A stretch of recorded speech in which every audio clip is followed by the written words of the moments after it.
Les connecteurs linguistiques pour bien écrire et argumenter. La cohésion du texte argumentatif est assurée souvent par des connecteurs logiques. Ils précisent les liens qui unissent les idées. En leur absence, le texte perd sa cohérence. On distingue différents types de liens logiques. Alors, des liens qui montrent l'origine d'un problème, comme depuis un certain temps, d'année en année, il est fortement question de, on parle beaucoup en ce moment de. Pour commencer, la première remarque portera sur. Il faut d'abord rappeler que on commencera d'abord par abordons rapidement le problème de. Pour insister, il ne faut pas oublier que, il faut souligner que, on notera que, il faut insister sur le fait que, rappelons que, non seulement, mais aussi, d'autant plus que, pour annoncer une nouvelle étape. Passons à présent à la question 2. Venons-en à présent à la question 2. Après avoir souligné l'importance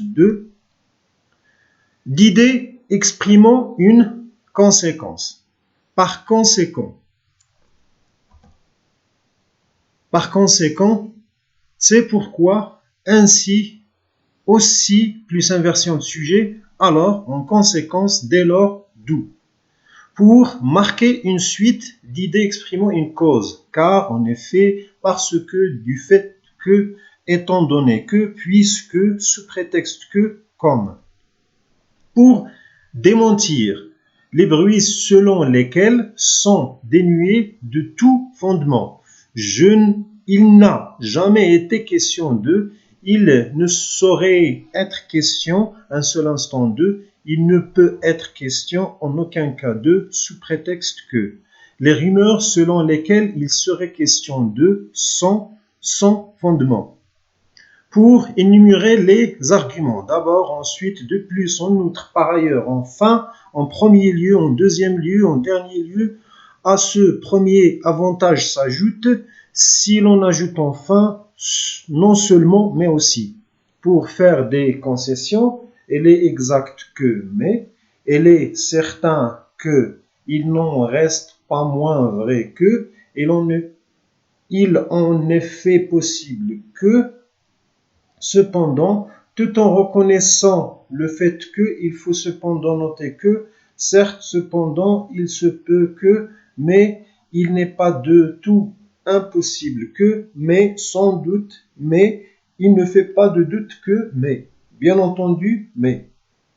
Pour donner un exemple, considérons par exemple le cas 2, tel est le cas par exemple de sans cas ne fait qu'illustrer celui de, si l'on prend le cas 2, l'exemple le plus significatif nous est fourni par, prenons le cas 2, pour exprimer une opposition ou une réfutation. Cependant, mais, toutefois, néanmoins, pourtant, par contre, au contraire, en revanche. Pour conclure, finalement, en définitive, il semble bien que, en résumé, on peut considérer que, on voit par ce qui précède que, il résulte de ce qui précède que, en somme, on peut conclure en disant que, donc, par conséquent, ainsi. Pour exprimer un point de vue personnel, selon moi, à mon avis, en ce qui me concerne, d'après moi, je pense que, il me semble que, j'assure que, j'affirme que, je déclare que, pour exprimer ce qui est certain, il est certain que, il est indéniable que, il va de soi que, il est évident que, il est sûr que, sans aucun doute.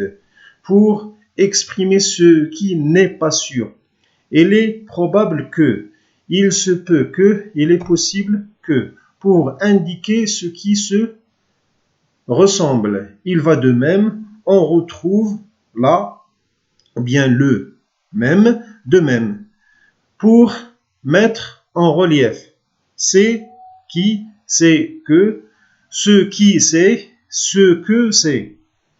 Pour attirer l'attention du lecteur, notant que, précisant que, il faut attirer l'attention sur le fait que, il faut mentionner que.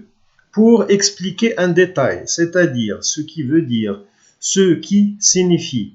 Pour éviter un malentendu, bien loin de, non pas pour mais, ce n'est pas par mais par.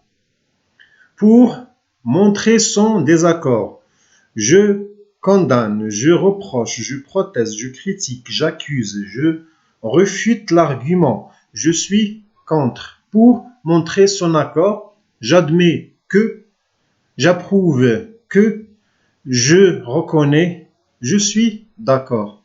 Alors, enfin, je vous propose un exercice. Il s'agit de lire le texte et de relever les connecteurs logiques et remplacer-les par des termes de valeur équivalents.